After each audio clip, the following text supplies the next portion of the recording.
Hi guys, welcome back to the desktop for another retro RPG, and this week I would like to present this. The Star Wars Roleplaying Game core rulebook by Wizards of the Coast of all people.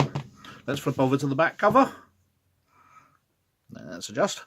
A long time ago in a galaxy far, far away, experience the drama and epic scope of the greatest space fantasy of all time. Take on the role of a Jedi Knight struggling to preserve the Republic, become a rebel fighting to restore freedom to the galaxy, join New Republic forces to battle an enemy from beyond the limits of known space. There are millions of exciting adventures awaiting you. What's your story?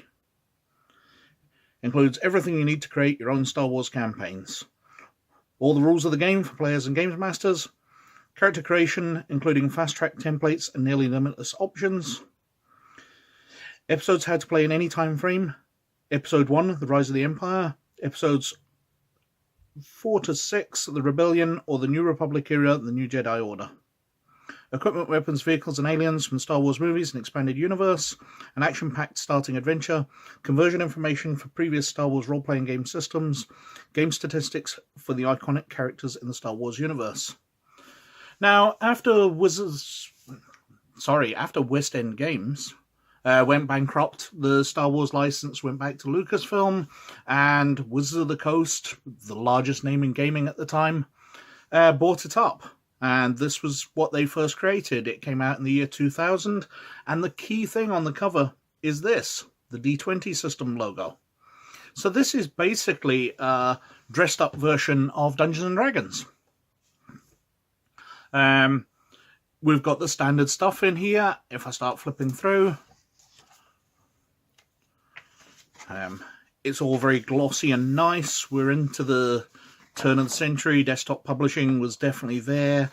Presentation is lovely, and they've got the catalogue of all the pictures from Lucasfilm. We've got this book coming out just after episode 1. That's what the book's mainly focusing on. But we've got a bunch of stuff from the original trilogy as well. Skipping through, we've got templates, but we will come back to the character classes and species in a bit. Abilities, standard Dungeons & Dragons ones. So we've got strength, dexterity, constitution, intelligence, wisdom, and charisma. On the sort of 3d6 scale, or generally between 8 and 18. We've got species, so much like in Dungeons & Dragons, where you choose your elf, dwarf, human. We've got humans, Saurians, Ewoks, Gungans, everybody's favourite, Ithorians, Mon Calamari, Rhodians, Celestins, Trandoshans, Twi'leks, and Wookiees. I believe that's the last. Yes, Wookiees are usually the last. What a lovely haircut. So you choose your species. Wookiees are going to be strong. Ewoks are probably going to be fairly dexterous. Small and agile, given its 3rd edition. +2 dexterity, -2 strength. And they are small. So they gain a +1 bonus for their defense. Yep, they're small and agile.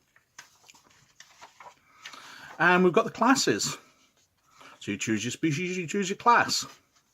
And you go up in levels. So we've got fringers. We've got nobles. Scoundrels. Scouts, including hippie Wookiees. Soldiers. Force adepts. Jedi Consular. Jedi Guardian. And multi-class characters. So you can be part of one, part of another. And that's it. You've got lots of skills to get. We'll have a look at a character sheet. There should be one in the back of the book. Yeah. It's got a list of skills here. Appraise, astrogate, bluff. The usual kind of things. And then you get feats on top of that. So feats, special abilities. You tick off that you will get far less of them. If you're a Jedi, you've got your force skills, your force feats. Which allow you to do sort of superhuman things.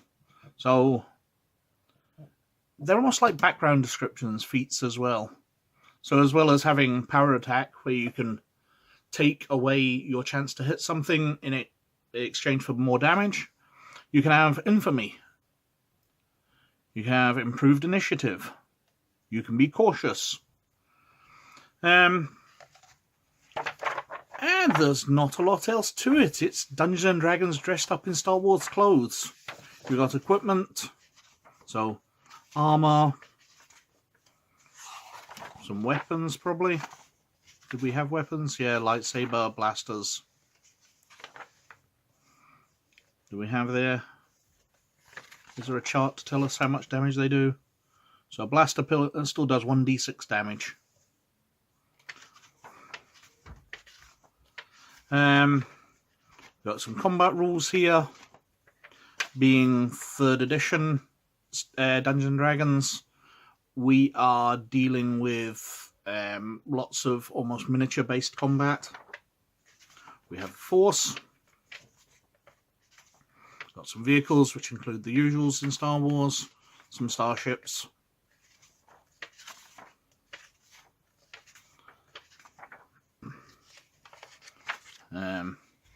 The scales in Star Wars tend to lead to bonuses to hit.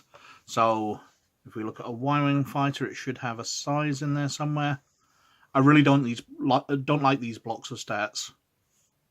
They're just a jumble of information. Nope, it does not make it clear. Oh, I'm sure I saw. Size tiny. And if we come to a Star Destroyer... Come on. Imperial Star Destroyer. Size colossal. So there'll be some kind of scale advantage, whereas Star Destroyers cannot damage or cannot hit Y-wing fighters as easily. Like the size advantage of the Ewok there being small. How to run a game. Lots of that. Eras of play, so lots of background.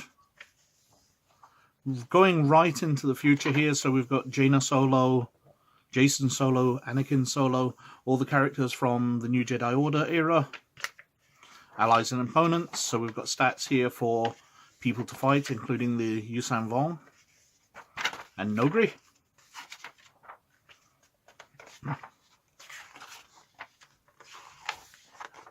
And that's really it. Some droids at the back here. Shadows of Coruscant, First Adventure. And then conversion rules, which they handedly included in this. So you can see what the stats compare to. So charisma is effectively perception plus knowledge divided by 3. And you get the total dice. And it gives you the score there. You can convert characters across. West End game skills in the new game. It's fairly straightforward to convert things. A bit time consuming. So with 1st and 2nd edition of the game by West End, and then this being based on 3rd edition Dungeons and Dragons, it was easy for people to refer to this as 3rd edition Star Wars. It really matched up. It was using the 3rd edition D&D rules, and we'd already had 2 editions. They much improved this version later on by bringing out the Saga Edition, which I do not have, although I actually played, because I never played this version. And then Wizards kind of gave up the license, and it's moved on to FFG now. And I've played that game, and it's a lot of fun, if a bit too superpowered for my liking. But on this one, the D20 rules, the Dungeons and Dragons rules, kind of suit Star Wars, because aren't we just dealing with space fantasy anyway? Where they fall down quite badly is the space combat stuff. Not only was the stat blocks horrible to read, it really wasn't done very well. The major problem, as with actually the D6 version, is what does everybody do? They've sorted that out a lot more in the final FFG version of the game, where different players can do different things aboard a starship. But generally, you've got a pilot, He's good on the starship. Everybody else is a passenger during the action sequences with starships, which should actually make quite a bit of your game in Star Wars. Anyway, I hope I've been a bit shorter because I don't feel like I've got a lot of information there. Thank you very, very much for watching. As always, please like and subscribe the video if you like at all what I'm doing. But you look after yourselves, and I'll catch you later. Bye.